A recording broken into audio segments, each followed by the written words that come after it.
have a go. It's an absolute blast. And Garth, when I'm not playing golf and I'm not eating and drinking, what about relaxing? What have you got for me? Sure. Look, there's a couple of really fantastic spots, and we'll show you just shortly. The outdoor pool is an infinity pool that looks right out over the Pacific Ocean. So it's an absolutely beautiful spot. We've got lounges there to sit and relax. We can bring out some snacks and some drinks for you. So again, we're trying to get you eating and drinking, but it's a great place to do it. And there's a jacuzzi right on the centre part of the pool as well. So that's beautiful. A really great spot. Sounds like you've got it all, Garth. How about you get me checked in? All right, let's go. All right, Mira, we're on the 16th hole. It's called Temptation for a good reason. 323 meters, par 4. Goes straight down and to the left. You can see the green out there. I see you have an iron in your hand. I'm not tempted. And I've got the driver. So I assume you're playing it safe? I will. I'm going to play it smart. You're going to play it smart. I'm going to play it aggressive. May the better man win.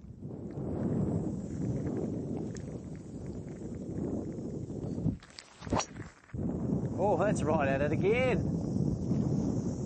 Be the right club. Oh, it might be in the bunker. Oh, it's in the bunker. All right, all right. I'm still alive.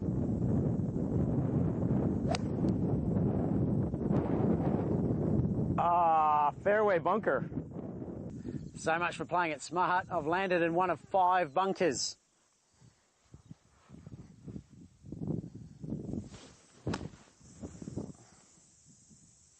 And I'm in the next one.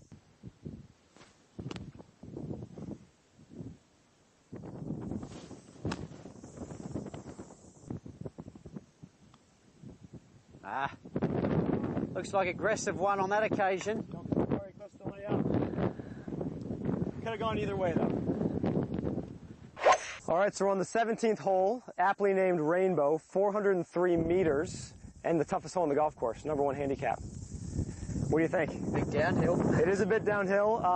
The Kiwi Challenge in 2008, Brant Snedeker shot a course record 66, but actually put a ball out of bounds on this hole.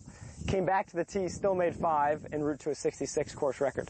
What was he playing for, 400? A bit more than $1 million at that stage. Oh, really? Yeah, a little bit more pressure. Well, see how you go. Speaking of 400, I believe you're 1 down. All right. Don't remind me, Ryan. Keep the pressure on. Oh, there it is, straight down the middle. Again. Ooh. Performs well under pressure.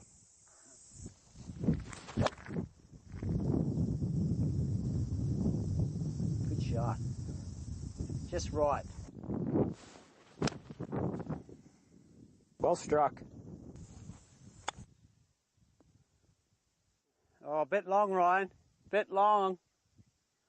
Hey, you got work to do. I do. All right, Mir. Birdie to make it. Up by 1. That'll make us all square down the last You caught me. All square.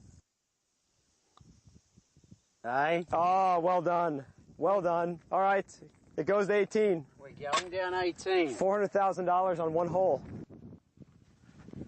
Been a tough match.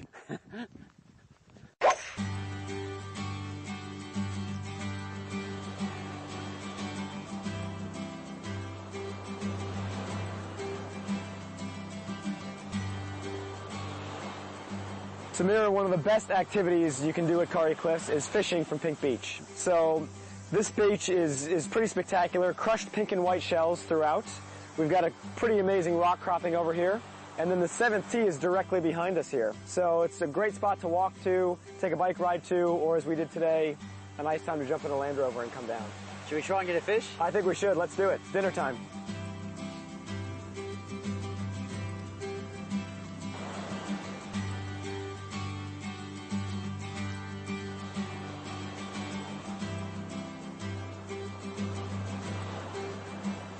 And that must be Cavelli out there, is it? That is. Those are Cavelli Islands. So great spot for fishing, diving, sailing. And really, when the sun sets, beautiful spot. Sunrise, beautiful spot. There's never a bad time of day to look at the Cavelli Islands. They look like a postcard out there, don't they? It does. It's like a painting. And what are we going to catch, Ryan? We normally, if we're lucky, will catch snapper. Occasionally some kingfish. And every once in a while, John Dory, but snapper is typically the fish of choice here. Barry, who's our executive chef, does a great job with some sashimi, and it's kind of a delightful way to end the day.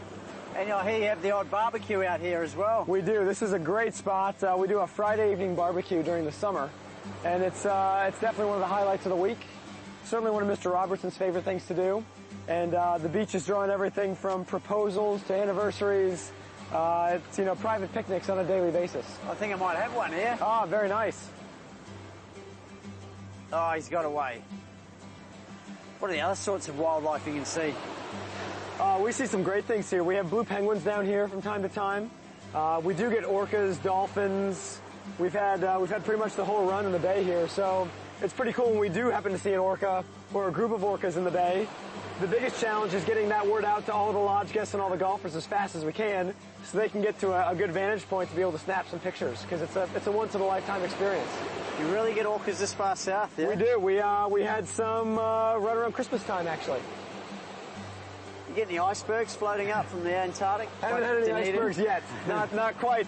You know, we're always on the lookout, though, just to be safe. Well, not much luck today, Ryan, but, you know, such a beautiful spot, beautiful coastline. Absolutely. When do we get back to the golf? There's worse ways to spend some time in the afternoon. Isn't there? This tip from the pro brought to you by Golf University, the world's premier golf improvement program. When we're looking at controlling trajectory, I see a lot of players often trying to lift it or drive it with their body. As we've discussed previously, we need to make sure that we're always looking to rotate through impact. So a couple of little things that you can try, again, using our setup cross so we're consistent and we know what works and what doesn't work for you as a player, are as follows. So I take my normal setup, but this time I'm going to try to hit a little bit higher, so I'm going to look to put my ball position a little bit further forward. From there, I've still got 60% of my weight forward, I've still got my chest forward, but one difference here is I'm actually going to add a little bit of negative shaft lean. Positive shaft lean, negative shaft lean, and its impact on the face. So here I'm going to have a little bit of negative shaft lean, so to me, the shaft is running parallel with the perpendicular line. From there, I'm simply going to rotate and hit the ball a little bit higher with a little bit more spin.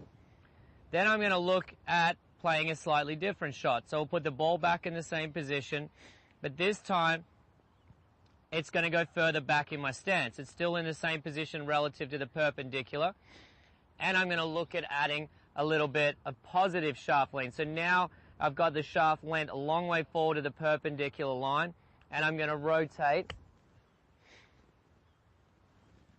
and the ball's going to come out a little lower and release a little bit more forward. So next time you're looking at controlling ball flight and the trajectory, don't tilt out of it, don't try to do it with the body. Make sure that you're looking at some different options, and one of those is positive and negative shaft lean.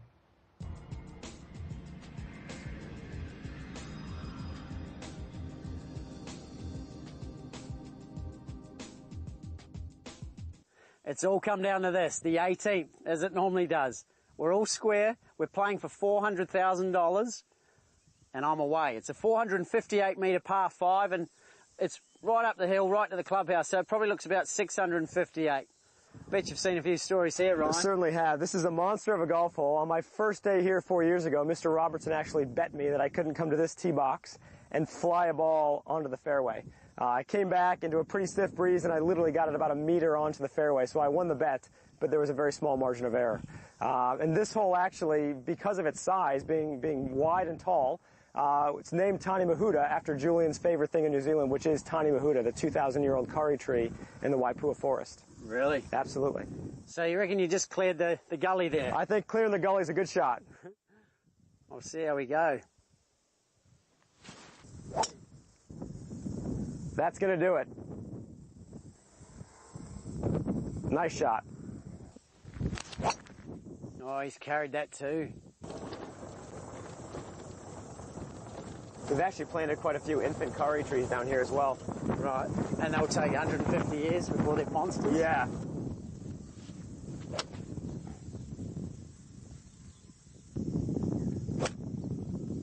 Oh, yes. Caned it. See how that plays. Beautiful.